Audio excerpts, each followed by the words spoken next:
All right, we'll go ahead and get started here. We'd like to welcome Collin Morikawa into the interview room at the 2022 Players Championship. Colin, you've won 5 times on the PGA Tour, including 2 major championships. Does it feel weird with what you've accomplished in your career that this is only your second appearance here at the Players? Well, 5 Cheetos is better than 2 Doritos. Okay. Yeah. No, I don't even know what you asked.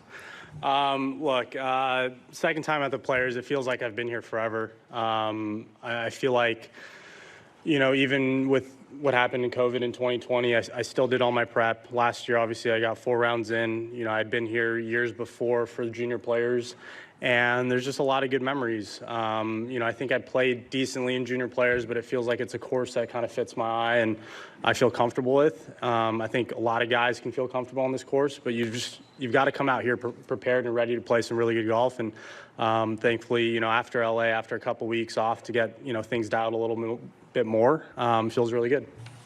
4 starts on tour this season, 4 top 10s, including a runner-up in your last start at the Genesis Invitational. After 2 weeks off, how does your game feel coming into this week? Feels great. It's in a spot now where I'm just like, during these practice rounds, I'm just ready to go play golf. Like you're going out trying to figure out how you're going to play the best golf, how you're going to make the most amount of birdies, and just figure out this course. Some weeks you show up on a Monday and you're grinding and you're trying to work on something, whether it's your swing or your putting or whatever it may be. And this week, I'm not doing a ton on the range. I'm not doing a ton out in the practice area. I'm just going to go out and play golf and just trying to get more reps in on the holes to be as comfortable as possible for, Thursday. All right, we'll take some questions out here. If you have a question, raise your hand. We'll get a microphone to you. We will start in the back on the aisle there. Hi, Colin. As Jake was saying, 2 years ago, you were here as a first-timer, together with Scotty Scheffler, together with Victor Hovland. And now you all have the chance to be #1 in the world. I mean, how do you explain that? I can't.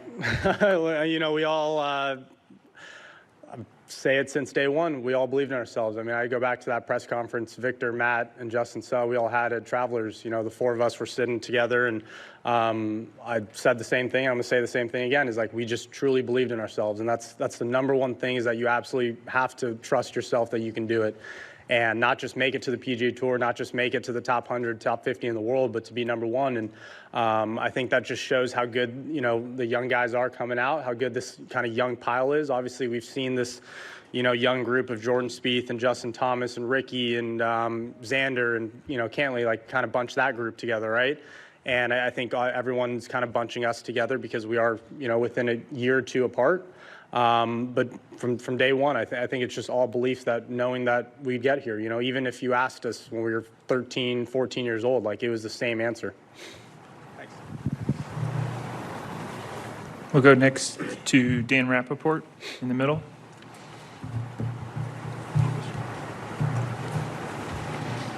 Kind of a funky tournament for you last year. I think you made the cut on the number, shot 4 over on Saturday, and then 6 under on Sunday. Did something click on Saturday night? Was it a strategy thing where you just felt, I'm going to go at pins, or what was the key to that 66 on Sunday? I had JJ read my putts for me.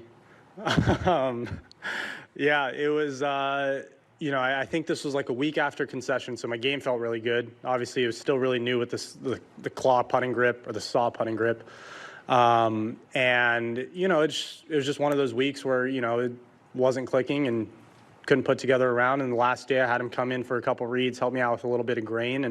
And you just start seeing them go in the hole. To be honest, I remember not finishing well on the leaderboard. I remember that final round. I could not tell you a shot from the first 3 rounds of what I did last year. That's just kind of what happened. So show up this week, obviously good memories from the last round, and just kind of pull that forward for the next few days. And then on a separate note, it feels like this tournament has sort of grown in stature over the last 10 years with the purse going up. And for someone like you who's only been out here for a couple of years, how do you think you and the guys your age think about this tournament in relation to other tournaments? Yeah, I never thought about it. You always hear when you're growing up, this is golf's 5th major, right? But you don't understand really what a major even is when you're not a professional. You don't, when you show up to the grounds of a major championship, people breathe differently. People are so much more focused and so much I mean, they treat it way differently, and that's not how I approach it. Like, I show up every week trying to win, and I show up to, play my best and keep the same routine.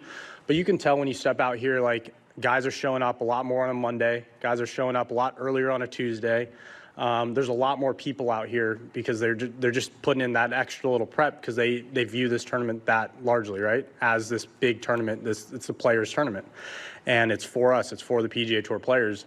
So yeah, absolutely. The past couple of years when you show up, like, you can feel the weight of what the players means to everyone, and I think that's the coolest thing. I mean, I remember showing up to Harding Park.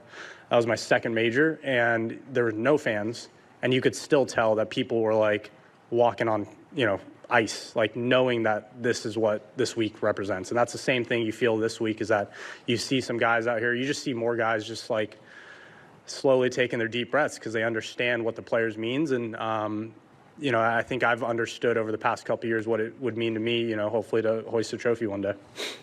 Go to Gary and then Ryan. Hey, Colin. So as a result, do you feel like that your talents sort of suited well to this course? I mean, I think there's so many different ways to play this golf course, which is why, when people ask me what my favorite golf course is out on tour, this doesn't really stick out immediately. But when you actually think about it, it should, because it is that good of a golf course. Because anyone can play. You can play it a million different ways. It tests every aspect of your game, and you can't get away with, just hitting some bad shots and getting away with, a par or getting away with a birdie even. Like, you have to play really good golf. And that's what makes a great golf course. Riviera is one of my favorite courses out on tour because you have to golf your ball. You have to be able to, like, step up to the tee, hit good tee shots, but also hit good approach shots, make great putts, hit great lag putts, and that's what TPC Sawgrass, provides. So does it fit my game? I mean, from what I see, yeah, but I think it fits a lot of other people's as well. And do you have a favorite hole out here? No, the ones I birdie. Ryan. A lot of guys got their teeth kicked in the last 2 weeks. I'm just curious, process-wise, how did you spend the last 2 weeks? How did you prepare for this?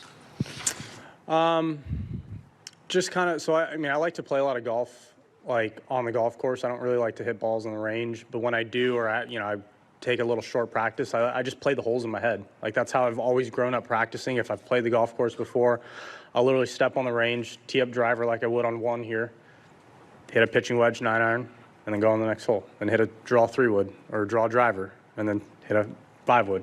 And I just play the course like nonstop, because the best times when you play well throughout a week, right? Thursday through Sunday is when you feel the most comfortable. Like, you set up to a tee and you're like, I know what to do. And that's why, like, Summit this year, or for CJ Cup in the fall, was weird, because, like, I play it every day. But, like, I had to put myself in a tournament setting, but I knew what to do. Like, I knew where every hazard, or not hazard, where every, rock was, desert, where I needed to miss, whatever.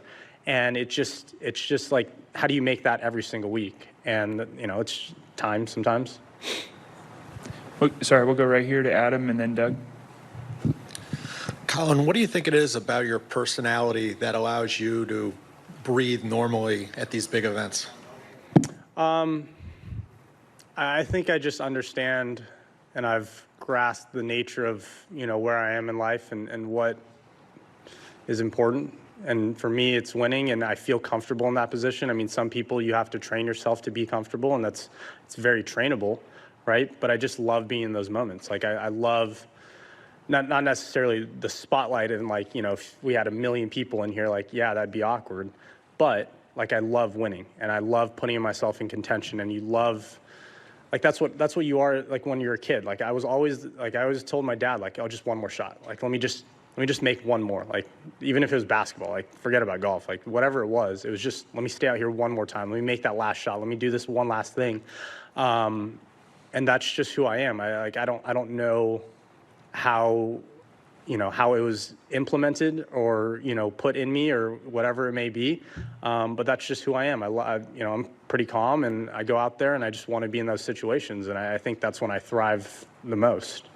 And going all the way back, what's that first memory of winning that you have? It's a great question. Probably, like, golf-wise, I mean, the biggest event was the Western Junior in 2013. I mean, that one was like, you finally step into a pretty big national junior event. and I go out and win by, a handful or something, and I played some really great golf. And that was the first time I was like, okay, like, we can win big now. Like, not just win on the local level. And I had never won an AJGA. I still never have. But like, that was my one tournament that was like, okay, like, I can win tournaments. And everyone always tells you, especially as you get older, like, you need to learn how to win. Like, you have to. You have to learn how to win, but like, I can't sit you down and be like, this is the steps to win. Sometimes you need to see results, and you need to see it improvement, and you need to see that. And that was like the first one that really just was like, okay, what's to stop me? Doug? I don't like your chances of finally getting that AJGA trophy, by the way. Thank you. I don't either. If you could recall back to maybe some of your teenage years, do you remember how you would have regarded the players? Any memories of it in relation to the landscape of the four majors, and how might that have changed in the time that you've been a pro? Yeah, I think I briefed that earlier. I mean, the only memory I really have is Tiger making the putt on the back at 17, and that just being played, and it's still played every single day. But no, like the landscape of how I viewed the players was like, okay, everyone says it's big, but I don't know how big it is. And really all you cared about was like, okay, like I wasn't practicing to make my last putt on 18 at the Players. That's how it was as a kid, right? Because we viewed the major, like I viewed the majors as there were four majors. Like you could say there's this, there's that, but there's an asterisk right there. But since I've turned pro, I've viewed it very differently. And I appreciate everything that's put into this tournament because it is amazing. Like the scope, the landscape of everything out here when we show up, it's all for us, right? It's all for the PGA Tour players, and it's really cool to see, and it's great to be a part of, and that's why you want to win this tournament. Have one in front here. Colin, Herschel Caldwell with Minority Golf Magazine. Obviously, you're one of the world premier players. Do you see yourself as a role model for all youngsters, particularly of Asian backgrounds? And would you speak to that? And a number of the players have foundations, like the Tiger Woods Foundation, Tony has one, and several of the other guys have one. Do you see yourself with a foundation and reaching back into the community that gave you what you are today? Yeah, no, I hope I am a role model for a lot of young kids and a lot of kids looking up to me and hopefully playing golf, or whether it's golf or anything else, right? Whether if they just see me on the golf course and how I project myself and how I act, right? I think that's the biggest thing is learning these life lessons of, maybe they don't have a parent, maybe they don't have a good role model around them. Like, can I be that role model at 20, 25 now? And just be like, okay, yeah, I look like this kid, I look like this guy up here. And it's funny because when people call me by my last name, it's like, I feel weird when they call me like Mr. Morikawa, right? And they're like 15 years old or 18 even. Like it's weird because I'm still a kid to that. Like to me, I'm still a kid. And yeah, I hope I'm a role model, and I hope I'm able to, be that gap in a sense of like, okay, I'm not older where it's awkward to talk to me, where if they want to talk, I'll be there.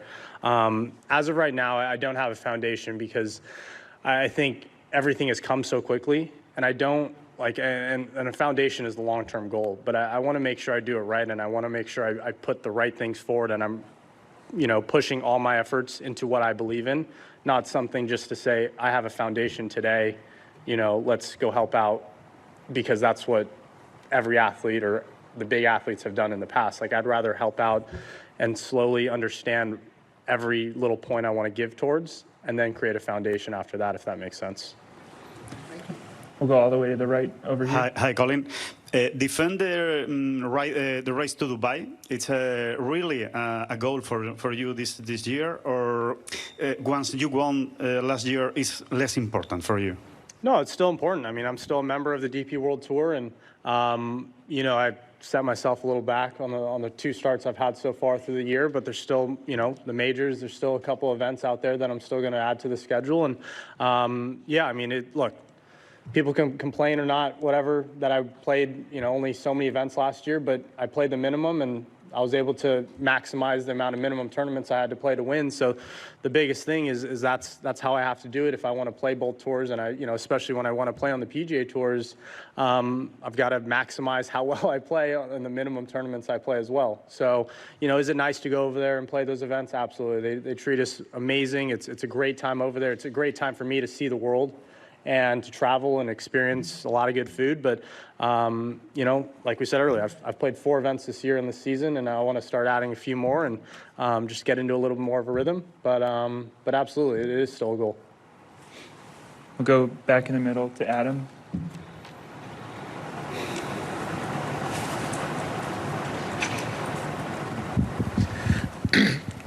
Colin, how has Tiger influenced your career? Can you give one real good story about him?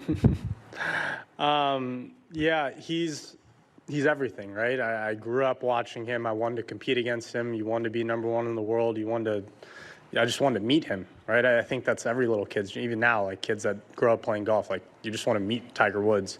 And I will always remember when I first met him in the back of the Zozo Championship locker room. Just, you know, some kid getting introduced to him. And then, you know, we've been able to play a few times, or, you know, handful of times. I've been able to talk to him here and there. He's amazing. And a lot of the stories the few interactions that the stories I would tell you, I'm not going to tell you because I think they're meaningful to me, and I don't think anyone needs to know. But I'm getting a lot more friendly with him now, where I can like make a joke and like I don't feel uncomfortable. I would not have joked with him 2 years ago, I'll tell you that. But now I feel like I'm in a place where like if I make a joke and like he'll get it and he'll laugh, and you know, might be a little mad, but it's funny. Does he have a nickname for you? No, I don't think. Does he? How is it that you're not friends then? He doesn't have a nickname for you. Well, no one has a nickname for me. So, yeah, other than Colin with two ones. Thanks, Dan.